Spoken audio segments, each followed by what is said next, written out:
नमस्कार दर्शकों, मैं हूं आपके साथ प्रियंका शर्मा। रिपब्लिक के डिजिटल प्लेटफॉर्म पर आप सभी का बहुत स्वागत है। हमारे साथ हैं अक्षय चोपड़ा जी, जो कि एविएशन एक्सपर्ट हैं। इनसे हम आज चर्चा करेंगे कि G7 देशों में आखिर भारत का क्या कुछ महत्व है। सर, बहुत बहुत स्वागत है आपका। मैं ये समझना चाहूंगी सर आपसे कि G7 अगर देशों के समूह की बात करें तो उस समूह का, उस ग्रुप का भारत हिस्सा नहीं है, लेकिन फिर भी भारत के बिना वो एक बैठक मुझे लगता है कि पूरी नहीं हो पाती है। उन एलिट देशों में भारत की मौजूदगी पूरे विश्व में क्या संदेश देती है? देखिए, अगर हम G7 की बात करें, पहले दर्शकों के लिए ये बता दें G7 है क्या। बेसिकली जो इंटर गवर्नमेंटल ऑर्गेनाइजेशंस होती हैं उनका एक समूह है G7, जिसमें 7 जो एडवांस्ड इकोनॉमीज जिसे हम बोलेंगे, US, Canada, France, Germany, Italy, UK और जापान, ये आ जाते हैं। अब ऑफ कोर्स इसमें इंडिया ऑफिशियल मेंबर नहीं है। एंड जिस तरह से करंट इंडियन पोजीशन है, स्पेशली 2013 के बाद जो हमारी नेशनल स्टैंडिंग चेंज हुई है बीजेपी गवर्नमेंट के आने के बाद, वी ऑल्सो होप कि ये जो G7 है ये बहुत जल्दी G8 में टर्न हो सकता है। We all hope for that. लेकिन वन ऑफ द मेजर ऐसा पॉसिबिलिटी है कि G7 G8 में कन्वर्ट होगा और उसमें ऑफिशियली इंडिया को जगह मिलेगी? देखिए, बिल्कुल हो सकता है और इसमें कोई दो राय नहीं है, क्योंकि रीजंस बहुत सारे हैं और बहुत ही ज्यादा स्ट्रांग हैं। बहुत मेजर और क्रूशियल रोल इस समय इंडिया प्ले कर रहा है इंटरनेशनली, जो पहले शायद हमने कभी नहीं करा है। सो देखिए, सबसे पहला तो आ जाता है जो हमारी इकोनॉमिक पावर है। India is a growing economic power. हम 5th लार्जेस्ट इकोनॉमी बन चुके हैं वर्ल्ड की, एंड बाय 2030 एक्सपेक्टेड है कि हम 3rd लार्जेस्ट इकोनॉमी होंगे। तो ग्लोबल ग्रोथ की अगर हम ड्राइव की बात करें, इंडिया इस समय एक मेजर ड्राइवर है और आने वाले समय में आप देखेंगे दिस विल बहुत सारे लोग हम पे डिपेंडेंट होने वाले हैं बहुत सारी चीजों के लिए। जो एक समय में एक फेमस इंपोर्टर माना जाता था वर्ल्ड का, आज की डेट में हम मेजॉरिटी ऑफ द सेक्टर्स में एक्सपोर्टर्स हैं। सेकंड आता है कि देखिए, हम सब जानते हैं हम दुनिया की सबसे बड़ी डेमोक्रेसी है। 1.4 बिलियन पॉपुलेशन है जी। एक जब वर्ल्ड में हम अथॉरिटेटिव या जिसे बोलेंगे अथॉरिटी बेस्ड रेजिम्स की बात करते हैं, उस समय इंडिया की जो डेमोक्रेटिक वैल्यूज हैं वो एक मेजर रोल प्ले करती हैं। तो उनको काउंटर करने के लिए इंडिया जैसी बड़ी डेमोक्रेटिक कंट्री दुनिया में नहीं है। और जिस तरह से हमारी कंट्री में डेमोक्रेसी का एक ब्यूटीफुल एग्जांपल सेट होता है, वो दुनिया में किसी कंट्री में नहीं होता। 1.4 बिलियन लोगों को डिफरेंट हर कुछ किलोमीटर्स में यहाँ पे पॉपुलेशन चेंज हो रही है, लैंग्वेज चेंज हो रही है, उनको हैंडल करना और बहुत ब्यूटीफुली एक कंट्री में ये सब एक पीसफुल तरीके से रहते हैं, ये बहुत रेयर होता है किसी नेशन में। थर्ड रीजन आ जाता है हमारी जो जियोपॉलिटिकल स्टैंडिंग है। We are a very very major strategic geopolitical player in the world. हम इंडो पैसिफिक सिक्योरिटी की बात करें, ट्रेड रूट्स की बात करें, और स्पेशली चाइना की जो ग्रोइंग इन्फ्लुएंस है, अगर उसकी बात करें, उसको काउंटर बैलेंस करने के लिए एशिया में इंडिया से स्ट्रांग प्लेयर इस समय नहीं है। और ये आप देखिए इंडिया कितना स्मार्ट प्ले कर रहा है। In fact I am very happy with the government policies. हम जानते हैं कि हमारे जो ट्रू फ्रेंड्स रहे हैं शुरू से, वो इजराइल है, रशिया है, and they have shown time and again कि they are our true friends. लेकिन आज की डेट में एवरीबॉडी नोज कि अगर चाइना की ग्रोइंग इन्फ्लुएंस को कोई भी कंट्री काउंटर कर सकती है उतनी ही पावरफुल तरीके से, वो सिर्फ और सिर्फ इंडिया है। There is no other country जो उनके साथ रहते हुए उन्हें काउंटर कर पाए। तो इसलिए वेस्टर्न कंट्रीज ना चाहते हुए भी इंडिया को इग्नोर नहीं कर सकती इस समय। बिल्कुल। वैश्विक चुनौतियों में भी सर भारत का एक बड़ा योगदान रहा है, और इसलिए ये पूरे विश्व ने माना है कि जो वैश्विक शक्ति है और आर्थिक तौर पर भारत मजबूत है, एक उभरती ताकत है, दुनिया के सामने है। अगर अभी वो चौथी वर्ल्ड लार्जेस्ट, अगर मैं ये कहूँ कि वर्ल्ड लार्जेस्ट जो लगातार अर्थव्यवस्था बना है, वो अगले 1 साल में तीसरे पायदान पर आ जाएगा। बिल्कुल बिल्कुल। देखिए ये रीजंस तो बिल्कुल हैं ही हैं जो हम इकोनॉमिक ग्रोथ देख रहे हैं। लेकिन हम इकोनॉमिक ग्रोथ को आप ये समझिए एज एन अम्ब्रेला, उस वर्ड को एज एन अम्ब्रेला लेके चलिए, क्योंकि उसके अंदर बहुत सारे एस्पेक्ट्स आते हैं ना। Just to give you an example, अगर हम फार्मास्यूटिकल्स की बात करें तो India is a leading producer of vaccine in the world. Majority of the nations जो वर्ल्ड की हैं, वहां पे हमारी कंट्री से मेडिसिन जाती हैं, और जिस क्वालिटी की मेडिसिन जिस प्राइस पे हम बनाते हैं, उस प्राइस पे बनाना बहुत मुश्किल हो जाता है। India has done a great job in this. और उसके अलावा जो जब हम टेक्नोलॉजी और इनोवेशन हब की बात करते हैं, इंडिया, एवरीबडी नोज, जो हमारी यूथ है, it's one of the most qualified and educated youth, जो पूरे वर्ल्ड में एवरीवन नोज इंडियन माइंड्स के बारे में। तो जो टेक्नोलॉजी है, स्टार्टअप्स हैं, डिजिटल इंफ्रास्ट्रक्चर है इंडिया में, स्पेशली जैसे एग्जांपल हम देते हैं ये हमारे यूपीआई का, वो सारी चीजें वर्ल्ड के लिए एक बहुत बड़ा एग्जांपल सेट करती हैं कि किस तरह से इतनी बड़ी पॉपुलेशन में इन सिस्टम्स को बहुत सक्सेसफुली रन करा जा रहा है।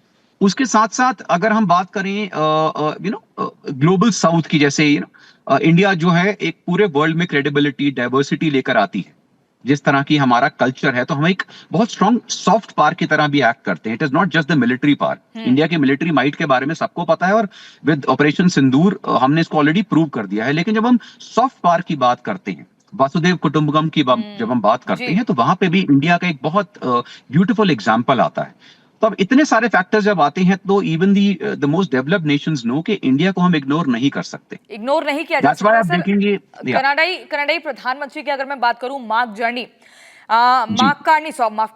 कार्नी ने ये कहा है कि जब रणनीतिक तौर पर चर्चा होगी, आर्थिक तौर पे चर्चा हो रही है, जिसमें विश्व भर के सबसे बड़े दमदार देश हैं, तो उसमें भारत का होना भी जरूरी है। और हम 2019 के बाद से देख रहे हैं कि लगातार भारत को न्योता दिया जाता है। लेकिन क्या हम इस बदलते हुए एक सिनेरियो में प्रधानमंत्री नरेंद्र मोदी की व्यक्तिगत छवि को भी क्रेडिट दे सकते हैं?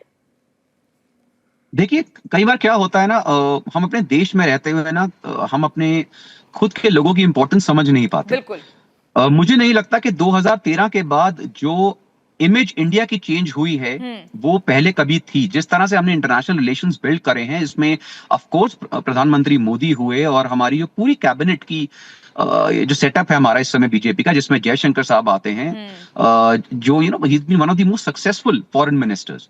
तो ये जो अमेजिंग पॉलिसीज हमने सेट करी हैं। देखिए, अभी प्रधानमंत्री जो थे वो साइप्रस की विजिट पे थे, एंड वहां पे उनको फिर से उनको फिर से वहां पर एक हाईएस्ट सिविलियन अवार्ड दिया गया। ये चीज हम शायद ये भूल रहे हैं उन्होंने, और जो प्रधानमंत्री मोदी ने भी बोला है कि ये हमारी कंट्री के लिए अवार्ड है, और हमें प्राउड होना चाहिए कि आज की डेट में हमारे जो प्रधानमंत्री हैं वो दुनिया में सबसे ज्यादा अवार्ड्स ले चुके हैं। अगर हम सिविलियन अवार्ड्स की बात करें, it's like a world record. और ये सब चीजें पॉसिबल हुई हैं हमारी फॉरेन पॉलिसीज से, हमारी चेंजिंग जो स्टेटस है वर्ल्ड में।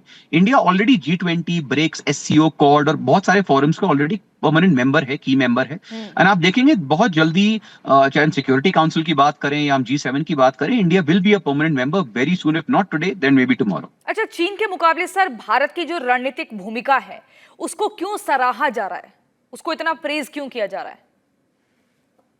देखिए, चीन का सबसे बड़ा जो प्रॉब्लम आता है, वो आता है it is a form of it's a communist regime, it's form of a dictatorial regime. और इंडिया की जो पॉलिसीज है ना, दे आर वेरी, जिससे मैं बोलूंगा, पीपल फ्रेंडली पॉलिसीज। चीन का जो सारा का सारा फोकस रहता है, वो रहता है total development irrespective of anything. उनको सिर्फ एक एक्सपेंशनिज्म की पॉलिसीज जिस तरह से चीन ने अपनाई है, इंडिया की कभी भी ऐसी पॉलिसीज नहीं रही।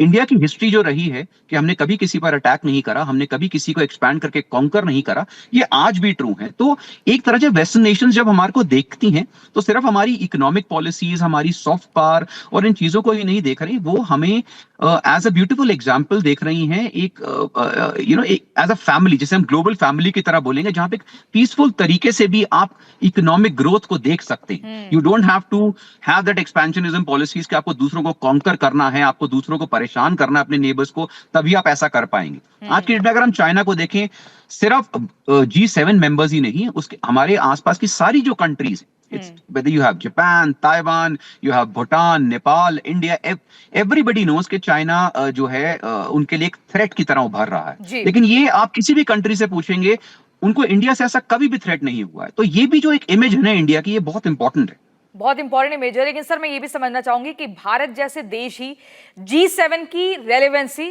प्रासंगिकता कैसे बचा सकते हैं? क्योंकि एक प्रमुख बहुत लेख आया था, उसका कहना है कि G7 का जो प्रभाव है वो लगातार घट रहा है, लेकिन भारत के होने से ही उसकी रेलेवेंसी बच पाएगी और बेहतर हो पाएगी। ऐसा क्यों? देखिए, बिल्कुल सही कहा है जिसने भी लेख ये लिखा है, क्योंकि जैसा अभी तक हमने सारे पॉइंट्स डिस्कस करे, क्योंकि वेस्टर्न कंट्रीज का जिस समय एक बहुत बड़ा इन्फ्लुएंस रहता था वर्ल्ड में, और उनके काउंटर में जब चाइना एक राइजिंग पावर उनको दिखा, तो चाइना ने कोई बहुत छोटे स्टेप्स नहीं लिए, उन्होंने लीप्स एंड बाउंड्स में ग्रो करा है और वो वर्ल्ड के लिए एक बहुत बड़ा थ्रेट बनकर उभरा है, स्पेशली अगर हम मिलिट्री पावर की बात करें, इकोनॉमी की बात करें। और यहाँ पर उन्हें काउंटर करने के लिए एशिया में only one country is capable, वो इंडिया है।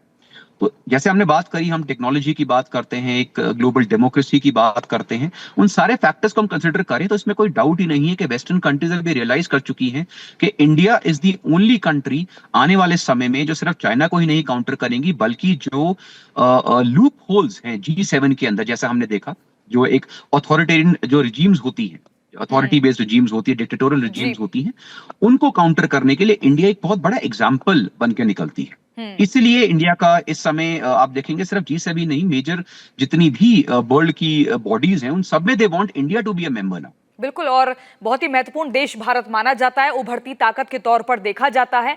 और साथ ही ये भी कि भारत को अगर इस तरीके से मतलब एक अलग सम्मान दिया जा रहा है तो ये छोटी मोटी बात नहीं है। अभी तक जब तक न्योता नहीं मिला था तो भारत में बैठा विपक्षी खेमा या दुश्मन देश पाकिस्तान की अगर बात करें तो इस पर लगातार हाथ सेक रहा था, इस पर अलग अलग टिप्पणियां दे रहा था, लेकिन जैसे ही न्योता आता है सबने मुंह सिल लिया। देखिए, इसमें पाकिस्तान की तो मैं आपको ना एक चीज बताना चाहूंगा, और ये मैं बहुत सारे फोरम से भी बोल चुका हूँ, we should not take Pakistan seriously. Pakistan हमारे लिए कोई थ्रेट नहीं है। देखिए, हमारा थ्रेट, थैंकफुली इंडिया ने बहुत जल्दी अब रियलाइज कर लिया है ये चीज कि हमारा असली थ्रेट जो है वो चाइना है। अगर मैं उसे थ्रेट ना भी मानूं तो हम उसे कॉम्पिटिटर भी लेके चलें तो हमें एक्चुअली में बराबरी का होना चाहिए। बिल्कुल, बराबरी का ही आपसे बेटर होना चाहिए, तभी आप उस लेवल पे पहुंचने की कोशिश करेंगे। पाकिस्तान हमारे लिए कहीं पे स्टैंड नहीं करता, उसकी कोई इंपॉर्टेंस नहीं है, इसलिए उसकी स्टेटमेंट्स को सीरियसली लेना नहीं चाहिए। जिसकी कंट्री की अपनी बुरी हालत हो, वो सिर्फ स्टेटमेंट्स ही पास करता रहे, तो we should not worry about Pakistan as such. जहां पर फाइनेंशियल क्राइसिस हो, पावर का कोई मतलब ना हो, बिल्कुल ठीक कह रहे हैं आप। या हमारी कंट्री में देखिए हमेशा से ऐसा रहा है, ऑपोजिशन जो है वो कई बार बहुत जो अच्छे स्टेप्स भी कोई गवर्नमेंट ले रही है उसके भी काउंटर जाती है, ये गलत चीज है, लेकिन this is how democracy functions.